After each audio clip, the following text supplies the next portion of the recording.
Pemirsa, kami lanjutkan informasi untuk Anda dalam Metro This Week. Kebijakan Kementerian Sosial menonaktifkan 11 juta penerima layanan BPJS PBI menimbulkan kisruh di masyarakat pada pekan ini. Sejumlah pasien dengan penyakit berat terpaksa tidak bisa mengakses layanan kesehatan akibat kebijakan tersebut.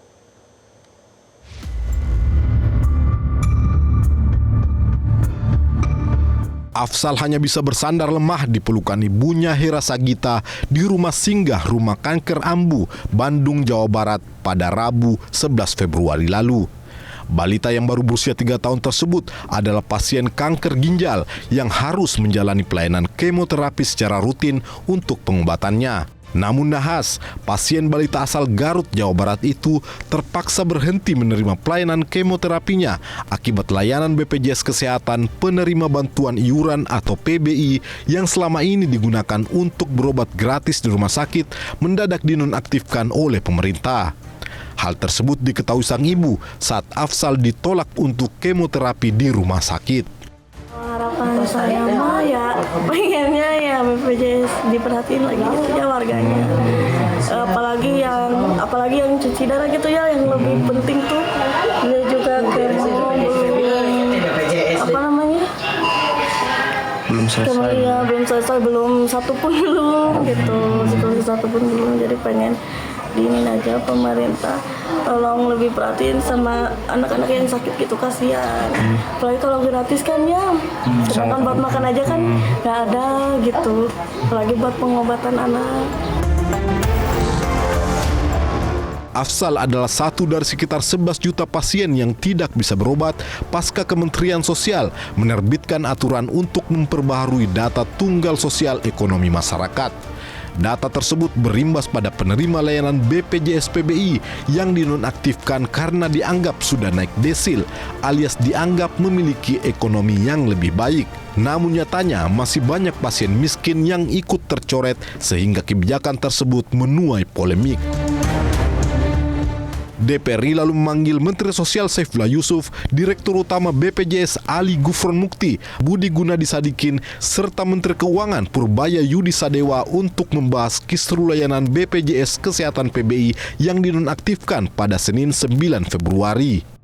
Dalam rapat tersebut, Menteri Keuangan Purbaya Yudi Sadewa menegur pihak BPJS Kesehatan terkait pemuktahiran data yang dilakukan serentak tanpa sosialisasi yang memadai. Purbaya menilai penonaktifan peserta BPJS PBI seharusnya dilakukan bertahap agar tidak menimbulkan efek kejut di masyarakat. Jadi kita masalahnya adalah masalah operasional, masalah manajemen, dan masalah sosialisasi yang harus bisa dibereskan secepatnya. Kalau itu membuat uang yang saya keluarkan untuk Anda lebih kecil, saya mendukung. Ribut dikit nggak apa-apa. Tapi ini kan sama, uang yang saya keluarkan sama, ribut lagi. Saya rugi banyak, Pak. Ke depan tolong dibetulin. Sementara Menteri Sosial Saifullah Yusuf atau Gus Ipul mengatakan penonaktifan peserta BPJS PBI bertujuan untuk transformasi data. Namun dia menegaskan bahwa akan ada proses reaktivasi atau pengaktifan kembali penerima layanan serta larangan bagi rumah sakit untuk menolak pasien yang membutuhkan perawatan berkelanjutan. Tahun ini itu diperkirakan ya sementara ini masih 11 juta yang akan dinonaktifkan. Tetap dengan bisa melakukan reaktivasi dan diharapkan oleh DPR nanti reaktivasinya lebih cepat. Yang kedua disepakati tadi untuk yang penyakit-penyakit kronis yang membutuhkan perawatan berkelanjutan seperti cuci darah otomatis tidak boleh ditolak oleh rumah sakit dan langsung nanti pembiayaannya dibiayai oleh pemerintah.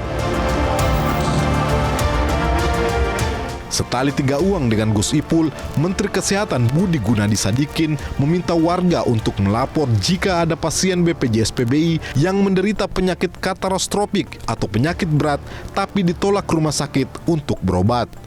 Menkes menegaskan rumah sakit harus melayani pasien karena biaya pengobatan akan dibayar BPJS Kesehatan.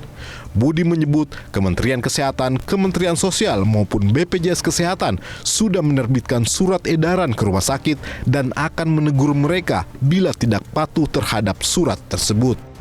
Penyakit katastropik itu bukan hanya cuci darah. Dari hasil penelitian kita, yang cuci darah itu sekitar 22.000. Tapi ada yang kanker, yang harus kemoterapi rutin, radioterapi rutin. Ada yang stroke sama jantung, itu juga mesti minum obat rutin, treatment rutin.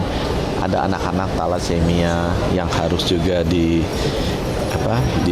infus ya, darahnya juga harus di treatment rutin. Itu mereka kalau dihentikan layanan kesehatannya memiliki risiko kematian.